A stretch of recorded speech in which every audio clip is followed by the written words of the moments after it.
안녕하세요, 손쌤입니다. 네, 오늘은 5단원의 여섯 번째 시간이고요. 동아시아의 갈등과 화해라는 중단원의 제목으로 여러분들이랑 같이 함께 수업을 해보고자 합니다. 첫 번째로는 어떤 갈등이 있는가를 봤을 때 첫 번째는 바로 이 영토를 둘러싼 갈등입니다. 지금은 당연히 이제 국경선이 정해져 있다라고 얘기를 하는데 우리나라도 지금 어떻게 보면 일본이 갖고 있는 이런 영토와 관련된 갈등 같은 게 있죠. 네, 이따 다시 우리나라도 등장을 할 텐데 그거와 관련해서 동아시아에 있는 여러 가지 영토와 관련된 갈등의 모습을 한번 여러분들과 한번 살펴보고자 합니다. 성취 기준을 한번 살펴보면 오늘날 동아시아 국가 간의 갈등과 분쟁 사례를 살펴보고 그 해결을 위해 노력하는 자세를 갖는다라고 했는데 그 갈등과 분쟁 사례를 한번 여러분과 살펴보도록 하겠습니다. 네, 오늘의 퀴즈입니다. 오늘의 퀴즈 바로 이거죠. 우리나라의 영토 분쟁이라고 하는 게 맞는지 모르겠지만 일본의 억지 주장이라고 선생님은 생각을 하는데 독도가 우리 땅이라는 것을 전 세계에 알릴 수 있는 방법, 당연히 우리 땅인 건 알아요, 여러분들이. 그럼 이 우리 땅인 걸 어떻게 알릴 수 있을까라는 방법을 여러분들이 한번 생각을 한번 해보시고 이야기를 한번 나눠주셨으면 좋겠습니다. 그럼 수업 시작할게요.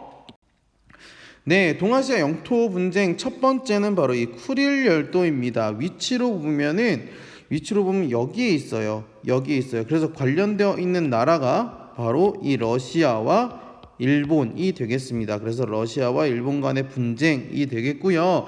제2차 세계대전 말기에 소련이 참전을 결정을 하면서 이 쿠릴 열도에 있는 4개 섬을 점령합니다. 그러면서 이제 소련에서 러시아로 넘어가서 계속 영유하고 있는데 영유라는 건 가지고 있다라는 거예요.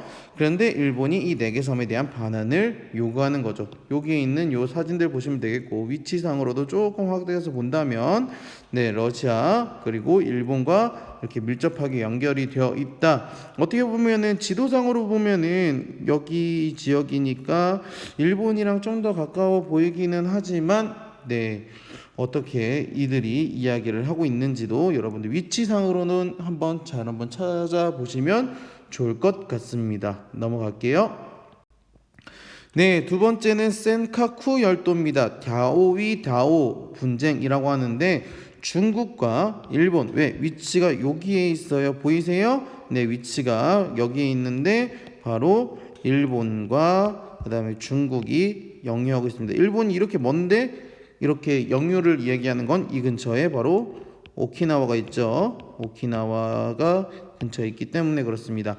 청일전쟁 승리, 여기는 청일전쟁까지 올라가네요. 청일전쟁 승리 이후에 일본이 영유하고 제2차 세계대전 이후에는 미군이 점령을 하고요. 1972년 오키나와 반환과 함께 일본이 실효적으로 지배하고 있습니다. 오키나와에 뭐가 있었죠? 그렇죠. 오키나와에는 미군 기지가 있었죠. 그렇기 때문에 미군 기지를 반환함과 함께 일본이 실효적으로 이 센카쿠 열도를 지배하고 있는데 일본 같은 경우에는 일본 측의 주장과 중국 측의 주장을 각각 여러분들이 잘 찾아보시면서 주인 없는 섬을 차지하고 있다라고 하는 건 약간 우리나라에 대한 이야기랑 비슷하죠.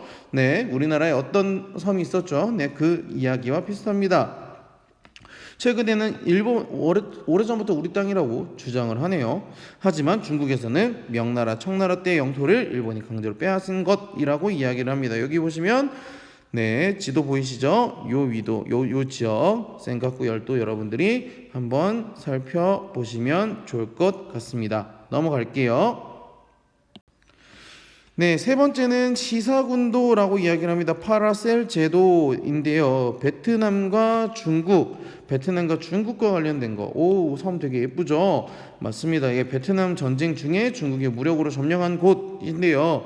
지도를 보면 이렇게 나와 있습니다. 남중국해에 있는 곳이고요. 여기 있는 파라셀 군도 관련 국가는 옆에 있는 베트남과 위에 있는 중국이 각각 맞붙어서 이야기를 하고 있구나라고 여기 보시면 되겠고요. 중국 측은 시사군도라고 이야기를 하고요. 베트남에서는 호황사군도라고 이야기를 하고 있습니다. 위치를 가지고 물어보는 문제들이 많으니까 관련 국가들과 위치들 여러분들 잘 정리해 두시길 바랄게요. 넘어가겠습니다. 그리고 나서 네 번째로 볼 거는 이 난사군도 스프레틀리 발음도 어려워요. 스플레틀리 군도 분쟁이라고 되어 있습니다. 그런데 여기는 여러 국가들이 참여하고 있습니다. 중국, 베트남, 타이완, 필리핀, 브루나이, 말레이시아까지. 왜? 석유와 천연가스가 있기 때문에 그렇죠. 자원과 관련돼서 이야기를 하고 있습니다. 위치는 여기에 있네요. 한번 확대를 해서 볼까요? 확대를 하면은 당연히 관련 있는 나라 옆에 있는 필리핀, 아래에 있는 브루나이, 베트남, 타이완, 심지어 중국까지 넘나들고 있는 이렇게 보면 되겠습니다.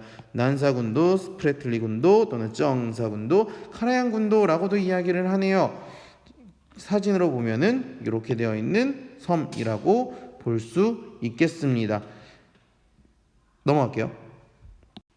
네, 이제 두 번째로 볼 게 이제 우리나라 대한민국 영토인 독도에 대한 이야기입니다. 독도에 대해서는 여러분들이 초등학교 때부터 중학교, 고등학교 거치면서 굉장히 많은 설명을 들었던 섬으로 알고 있죠. 울릉도 동남쪽 백길 따라 200리, 역사적으로나 국제법적으로나 고유한 한국의 영토라고 되어 있습니다. 한국에서는 얘기하죠. 지증왕 때부터 삼국시대 각종 기록 어느 왕 때? 방금 얘기했습니다. 지증왕 때부터 누가? 신라장군 이사부가 우산국을 점령을 하면서부터 우리나라의 영토로 표기가 되어 있습니다. 일본 고지도에서도 마찬가지고요.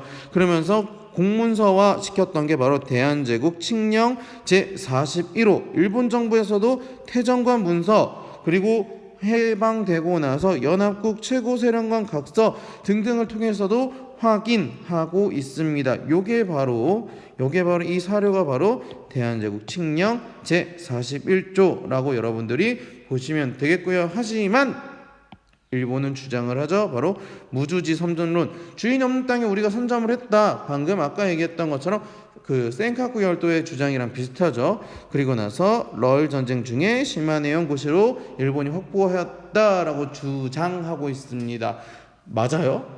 맞습니까? 지금 독도에 경비되는 우리나라가 있고요. 독도에는 태극기가 꽂혀 있고요. 등대도 우리나라가 관리를 하고 있습니다.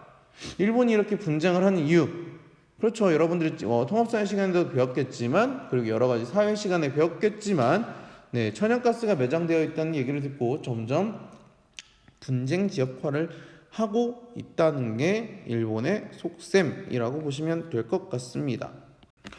오늘의 내용 정리를 한번 해보도록 하겠습니다. 영토와 관련된 거예요. 영토와 관련된 거. 지도를 가지고 중심적으로 얘기하면 맨 위에 있는 쿠릴 열도 있었고요. 그 아래 센카쿠 열도가 있었고요.